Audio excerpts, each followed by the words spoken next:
All right, class, since we did not have a class today, I'm going to record a few videos on the key content that we would have covered in class today, and I need you to watch these before next class. I'm going to try to keep each video fairly brief and really just cover the content that's most important, and then we can fill in some next time. So the first thing you're seeing is this NCSC Virtual Career sponsors. It's a virtual career fair. And NCSC is a competition, sales competition that UCO is participating in with their senior students. So what they've done this year, because it's virtual, is they've opened this virtual career fair up open to all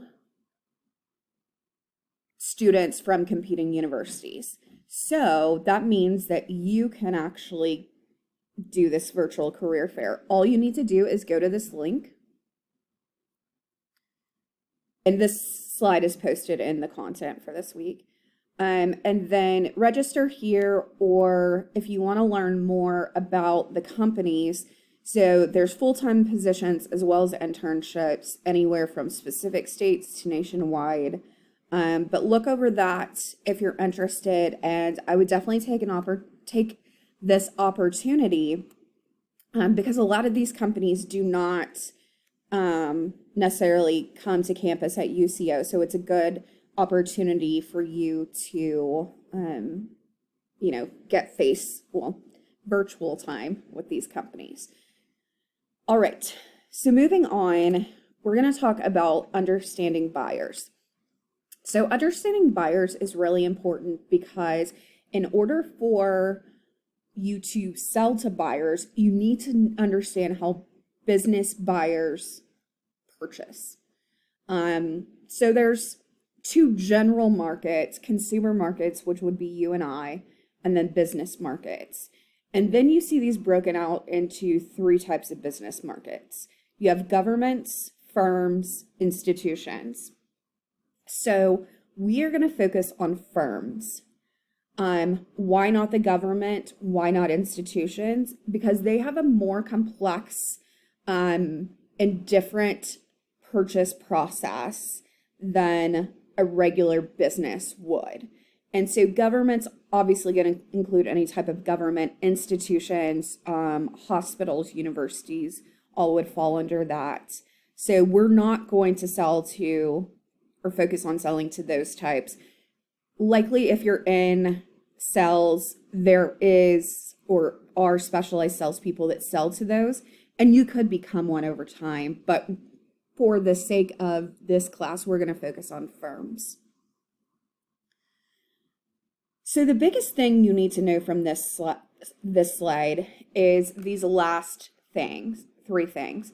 One, there's derived demand. It's from the consumer markets, which causes this higher levels of demand fluctuation. But the big concept that we are going to talk about in a second is that you're dealing with purchasing professionals, which means people that day in and day out are making purchases for the business. And a lot of times there's a purchasing department, so they specialize in purchasing.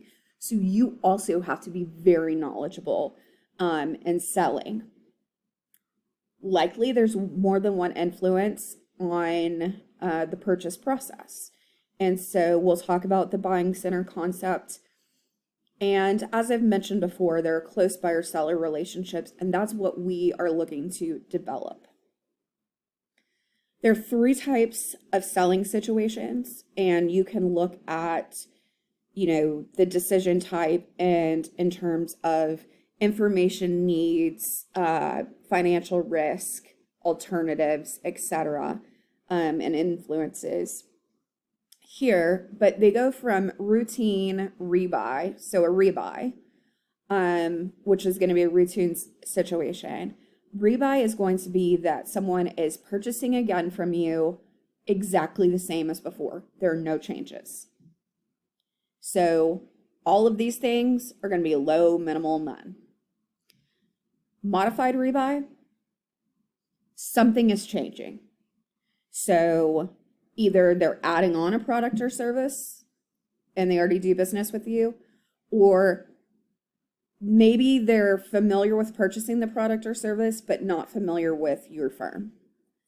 So the newness of the problem may be medium, information, moderate, risk, alternatives, probably moderate. And then there's the new task situation. So as it sounds, new situation. So new company, new product service. And larger risk, lots of alternatives, more people involved, more information needed. So you can read these, but with the buying center concept, the idea is that buyers are driven by multiple goals. And so they have their own personal goals as well as their organizational goals. And you need to understand for each person that is involved in the purchase process, what are their goals? And they may be on a personal level, organizational level, or both, because that's going to help you sell to them. How are you going to do that? Through conversations with them, through your strategic questioning. But for now, just understand they're driven by multiple goals. This is the buying center. So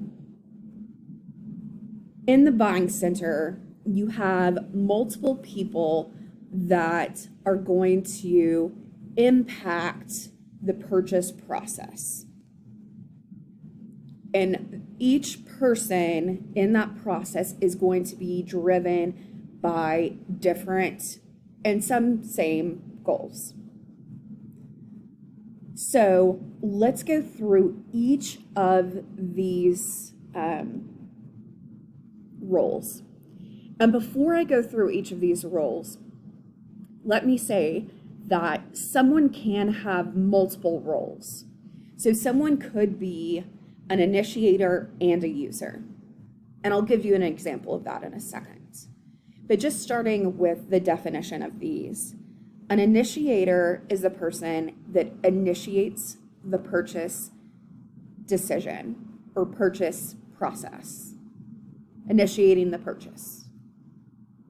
So either comes to your company, is searching for alternatives, etc.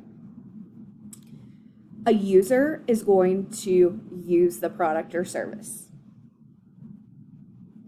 A gatekeeper is going to control the flow of information. So an example, and generally one of the primary examples, is an administrative assistant or executive assistant. They are going to keep you from meeting or talking to the person that you might want to talk to. An influencer is going to influence the purchase process or decision. So anyone that has some level of influence. So for example, when I said sometimes there's purchasing departments, the purchasing department may not actually be involved. You may never meet with that person. But let's say you have a contract. The contract is going to go to them and they're going to review the contract, or legal is going to review the contract before, the decision maker signs on the dotted line. That person can impact or influence whether the purchase happens if they don't like the way the contract looks. The decider is going to be the final decision maker. So how would someone have multiple roles? Well, one person, if you're only dealing with one person, they could be the initiator, user, decider.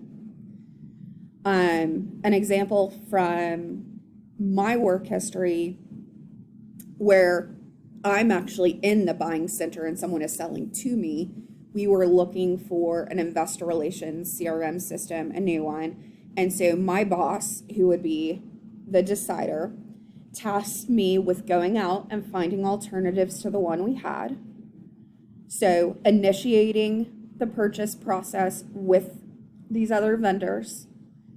I would be the key user of the products. So I'm an initiator, user, and had influence because my opinion was taken into account. But at the end of the day, the person that's going to be able to sign the contract is my boss, not myself. So a lot of times something may look like that although I'm not the final decision maker, I am who initially these firms should be talking to because I've been tasked with this job by my boss. They've given me the authority. Okay, so I'm going to stop here for this video and then we'll pick up here for the next video.